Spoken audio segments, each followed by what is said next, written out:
I tried to drive the van to work while the Audi gets the alignment and it didn't work. So I'm bringing the ramp, motorcycle, some tools. Hope we can change the crank sensor on the van and get it running.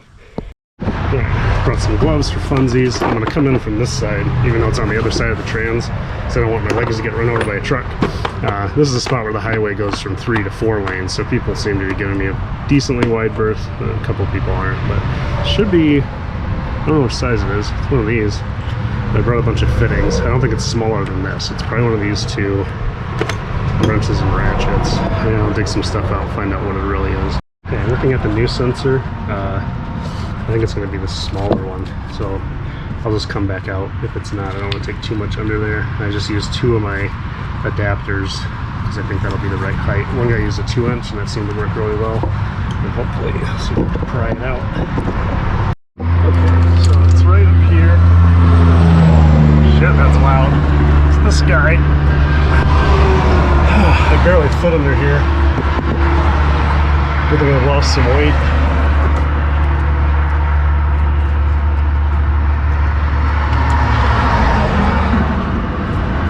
I don't know how that unclips. Or if it's broken.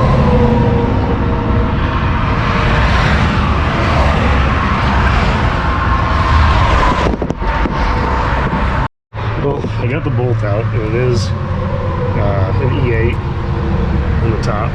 And the little clip is on the opposite side of where the bolt goes. I can't get the clip off and I can't get the sensor to budge, so this is gonna suck.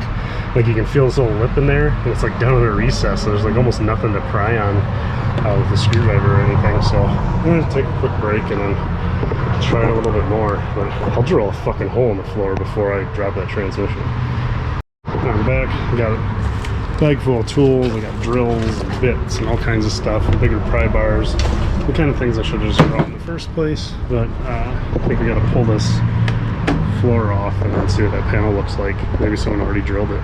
Okay, it's really just a bunch of Torx bits. Pull the cup holders out, pull those panels out from around it, and you can see here's that access area that I guess there's spot welds as well as sealant, so I don't know how I'm gonna fucking find those. Should have brought a razor blade. Oh, it wasn't fun, but I think I can peel this up, maybe get to it. Is it really right on top there, or am I gonna be like, oh, that's that pad. Nice. Okay, so that's got to come out. Fuck.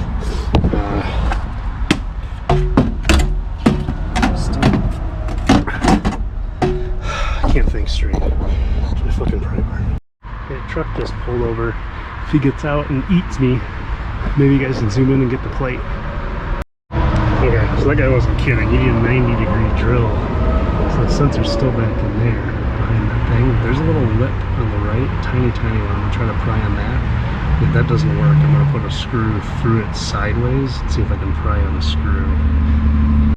Well, I managed to do what the other guy did and snap the thing in half. So we're pretty well fucked. I need a 90-degree drill thingy, so I'm gonna try to get a screw in there, or else this trans is coming out. I fucking hate this. Love the van, hate this shit. Okay, 3rd time's a charm. I hope. I got the 90-degree adapter and a little flexi bit, so I can try to drill a screw up in there. I got this longer one, and I bought an assortment of 2 deck screws, and then this big boy in case we need a wider grip, I guess. See how it goes. Alright, test number 1 is going to be the short screw. I think I'm able to position it without using the flexible part, so that'll help, but I do have to hold this to keep it from wibble-wobbling around. I don't know if I can't get an angle with the drill, so we'll just update as I go. Well, all that for nothing. All I did is tear pieces of the sensor out over and over again. So, getting the van towed home and we'll pull the fucking trans out of it. I fucking hate it. Yeah, many failed attempts yesterday. Realized I wasn't really getting that far in. I was only getting like maybe to there. So most of this should just be a solid piece of plastic. So I got some of the quick connect bits. And it looks like this one, I can go almost all the way before it pokes through. I don't want to accidentally hit one of the fingers, so let's keep that in mind when we're drilling. And then see if we can get this screw in a lot further and get a lot more pressure on it before so it doesn't strip out. here's my latest idea on spending many more hours than removing the trans to try to not remove the trans. But there's the sensor. See, it's pretty well fucked up. On top of that, at one point I snapped the whole tab off where it bolts down, so like there's just nothing left of it. And I snapped a drill bit off in it, so that's good too. But with that hole, it's a little easier to get to. I'm going to try to drill a new pilot hole now that I can get in more direct, and get another screw in it and see if I can make some kind of slide hammer. Yeah, this is my mini slide hammer, same thing I used on the injectors. Seems like if you get injectors out, should be able to get this out. I welded a little fork on the end, so I should be able to just get in there. Yep, get that under that and start whacking away. I really hope it works.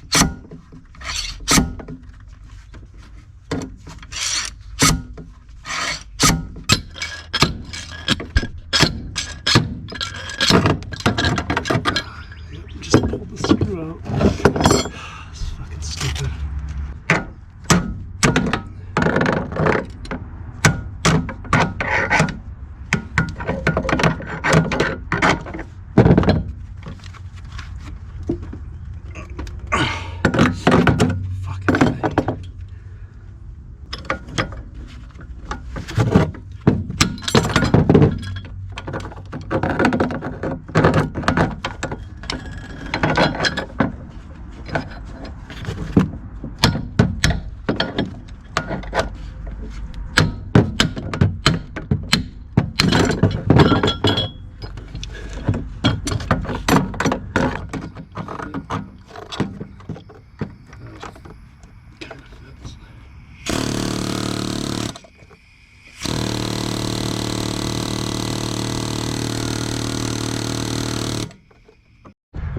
So I ended up having to come from another angle. So there's the bottom end of that bastard right there. I'll have to pound it out from this side. It's okay, just my luck that it's just gonna like tap out really easy. Yeah, comes right out. No fucking problem. Fucking asshole. Alright, so I just need a rod or something to push it the rest of the way out and then make sure that bore is really clean. How stupid. Oh my god. Yeah, so here's what was left of it. You can see where a lot of the screws are right up by the side.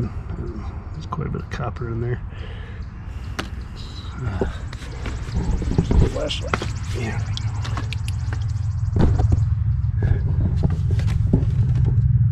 Yeah, I beat that hole up pretty good. Maybe I'll edit that out. There, everything's back together. I put in basically the amount of fluid that came out in the pan, so we haven't made up for drips and stuff yet. Battery's hooked back up. If this doesn't start, I'm actually gonna shit my pants. If it does start, I'll probably shit my pants. Please.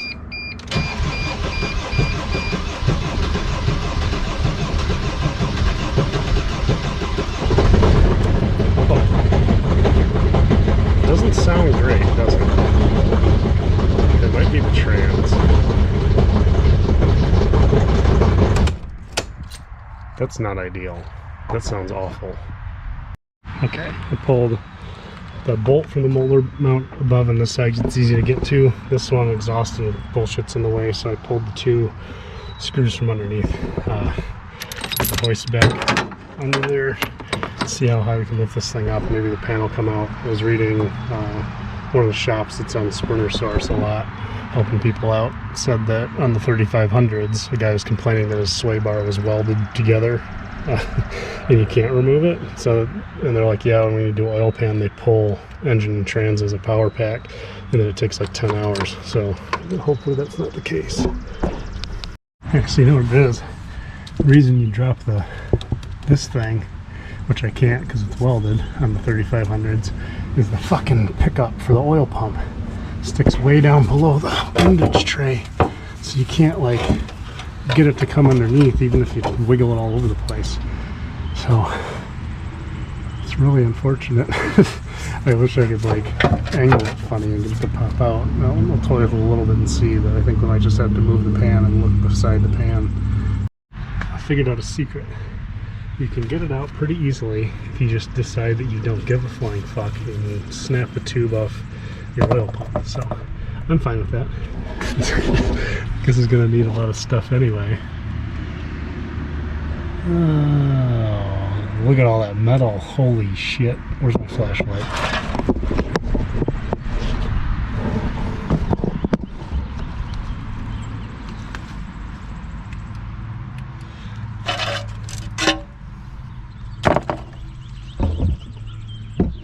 Okay, let's do that again with a reflection. There's so much material in here. A lot of it's bearing material, you can tell by the color, but there's also some silver chunks. That's bad.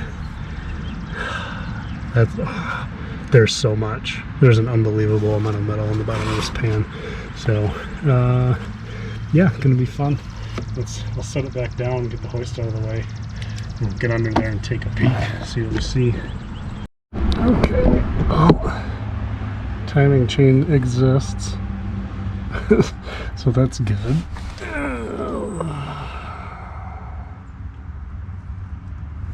You can see in there, there's some fucking crushed, mangled shit. Maybe that's a thrust washer that's destroyed. Up in between those two. Oh, yep, there's another one. Fucking just pressed out and not looking like it's supposed to. Look at the bottoms of all the pistons too, make sure there's no, can't see any holes. It'd be nice if the pistons are okay. Oh, it says cooling jets, neat. Because it makes so much power that it tears itself apart. So the thrust washers are in place, but I can see, maybe you can't see it on camera, they're just completely destroyed, they're gone. It's hard to see across this thing now. Yeah. Not to mention that, I mean,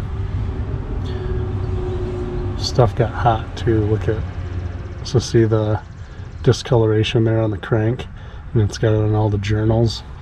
I wonder if something that went kind of made the oil pump eat shit, and then these all got hot and just mangled themselves. Now, there will be discoloration on a crank from when they build it, but that might be from the bearings. I don't know, because it's, well, it seems the same on all of them.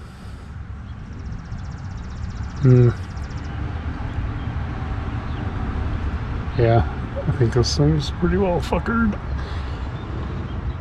Yeah, there's some heat there, like in the center area. That might be from manufacturing when they put them together.